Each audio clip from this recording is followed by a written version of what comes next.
Rocket League has a problem, and it's sub-Saharan Europe. And if that doesn't make sense to you, well, hopefully it will by the end of this video as I explain what is going wrong in the RLCS. Now, before we get too much into it, what we are watching right now are two replays that come from the Sub-Saharan Africa region between the best team that is actually from Sub-Saharan Africa in Limitless and the Drift Queens, which actually ended up eliminating them here in the quarterfinals and kind of bringing to fruition what is the biggest problem. Now, if you see, you can take a look at their pings. I feel like you almost need to get an idea of what is happening here in this region. Limitless rocking between 30 to 8 ping because they're playing in the region that they actually should be, and Drift Queens, a bunch of EU players, playing on 170 to 140 ping as they look to get this win. Right now, they are actually up 3-2 in the best of 7 series, so Limitless would need to win this one and the next one if they want to bring it back. But it's less about the results of this game, which I've kind of already spoiled, and more about their issue. Now, SSA, when did they get involved? Well, a couple years ago, if you guys didn't know, Sub-Saharan Africa got added into the RLCS, but actually only as a part of the World Championships. They were only given spots into the wild card, and I think that was because the creators of the RLCS knew that this region wasn't really a region that was ready to compete internationally, but wanted to get as many places involved. So why not let everybody go to the wild card, basically, and see, you never know what might happen. Now, in the 2 times they did get to go to the wild card, I don't think they got any wins. Not a single one. They got to send 2 teams, and maybe they got to play against themselves and get a win, but other than that, they have not beaten any other region. And they have a team that is clearly their best team, and that is this Limitless team.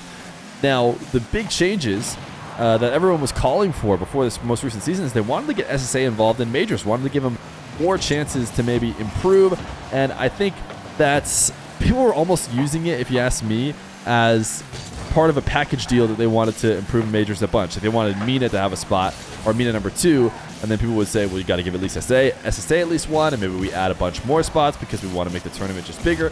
And all of us who don't have the restrictions of, you know, actual budgets and actual logistics, we just want as much as possible. And so that included adding SSA, adding Mina spots, adding a ton more spots.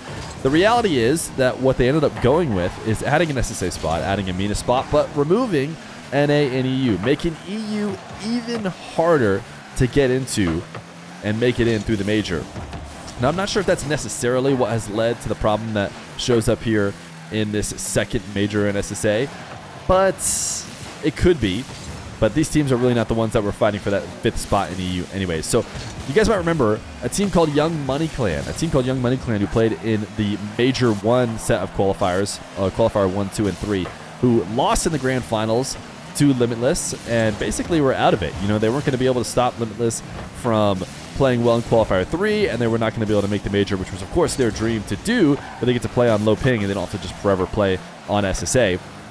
But what they actually tried to do is cheat. I'm sure you guys heard a lot of talk about that, but the EU squad, Young Money Clan, was playing on high ping in SSA, tried to lose intentionally so that they could snipe the Limitless team, make them lose much earlier than they otherwise would have, and then take the win to kind of cheat out the points.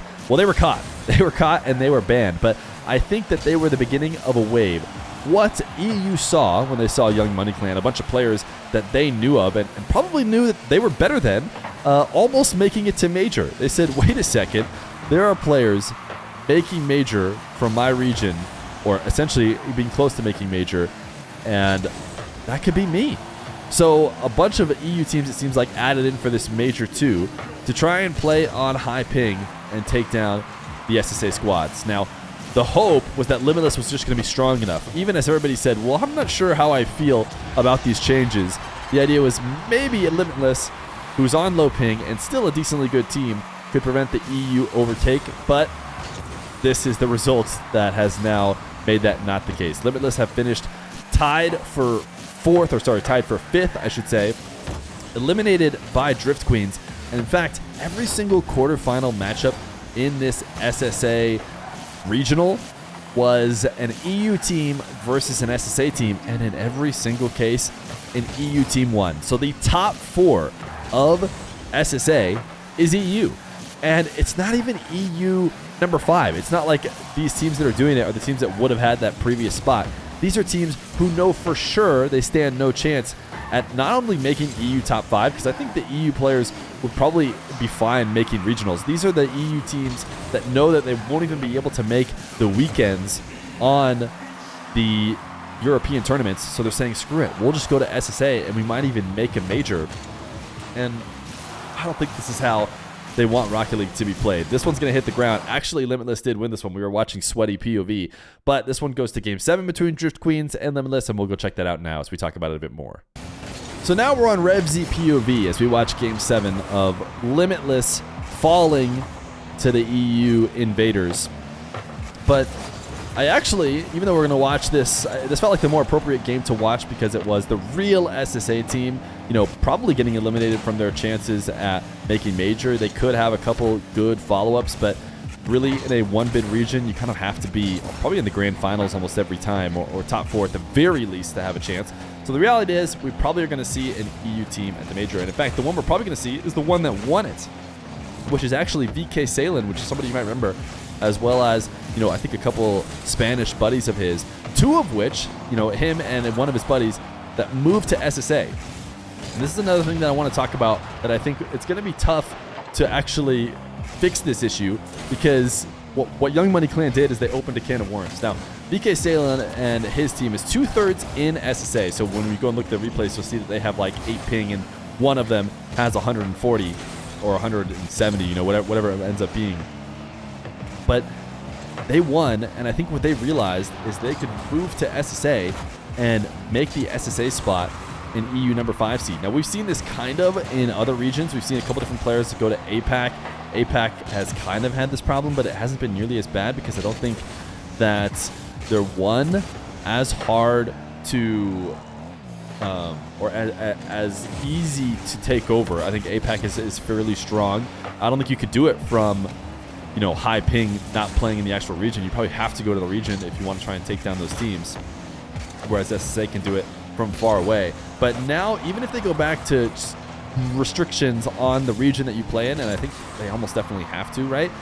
I think EU sees now they can go to SSA and they can go to majors, which is going to be huge, especially if orgs are potentially trying to pick up teams that will show up at those majors and get to show off. Like, for example, Limitless, which picked up this SSA squad because almost surely they knew they'd be at the major every single time. And now, if some EU team is willing to move during the duration of RLCS, they're going to be able to be at the major. And because the major points go up, or the regionals and everything goes up for Major 2, they'll probably be the ones going to Worlds. You know, it's probably the end of the road for Limitless, to be realistic. Hopefully they can bounce back and, you know, kind of be the Crusaders that everybody wants. I think everybody's on Limitless's side when it comes to rooting for the teams in this region.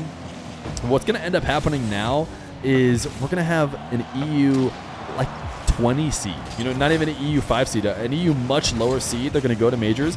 They're going to have probably similar results to SSA. I don't know if we're going to see any one of these teams breaking out and like setting some records for SSA, like getting wins. They might have better chances. I'm not 100% sure. It seems like, you know, despite being better than the current SSA squads, they aren't heads and shoulders, you know, clearly going to be able to contend. But I think this is just a big problem that everyone's going to be talking about. I wanted to point out, and I think there's going to have to be some sort of solution for. I don't know if it means SSA needs to go back to only being at a wild card. I think wild card is one of the big things that everybody loved from last season, and I think it might be appropriate for SSA, who is not really ready to compete internationally and is now giving a spot in every single LAN. And it seems like the Sharks are in the water now trying to take that away from them. You'd have to go really strict on the region lock if you really wanted to prevent them. Like before, in previous RLCS seasons, you just had to be at the location that the region was at. So if you were playing from anywhere in there, you were okay. If they move back to that, I think we could still see SSA being EU number 20 seed, or just some other teams that are not from SSA, because now, just like Young Money Clan proved you could do it online, these guys are proving, this is a pretty nice shot to get the goal for this game, they're proving that you could do it by traveling there as well. So whatever it is, I think we might have to move back towards, you know, a more merit-based way to give spots to maybe just majors and worlds as well. If you guys remember these wildcard spots for the Worlds was actually earned based on how people played throughout the entirety of the majors. Maybe we need to go back to that.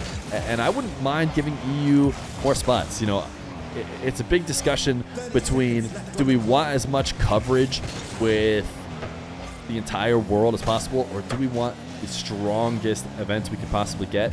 I think right now we are showing the coverage version of it, and maybe we're not even showing that anymore. And I don't hate the coverage version, the Olympics type version, get everybody involved. But what EU is doing now over in SSA is they're making that not the case. And instead we have this mangled, misformed version that is both not representative of everybody in the world getting to play, and also not the best teams, because the teams that end up making it here are not going to be as strong as an actual EU5 or really, you know, a bunch of other teams would be. So I don't know what the answer is, but Rocket League has a serious problem. It looks like we're going to be seeing VK Salen and his Spanish team at LANs. We might see one of these other EU teams, but what seems to be almost certain now is we won't be seeing an actual sub-Saharan African team.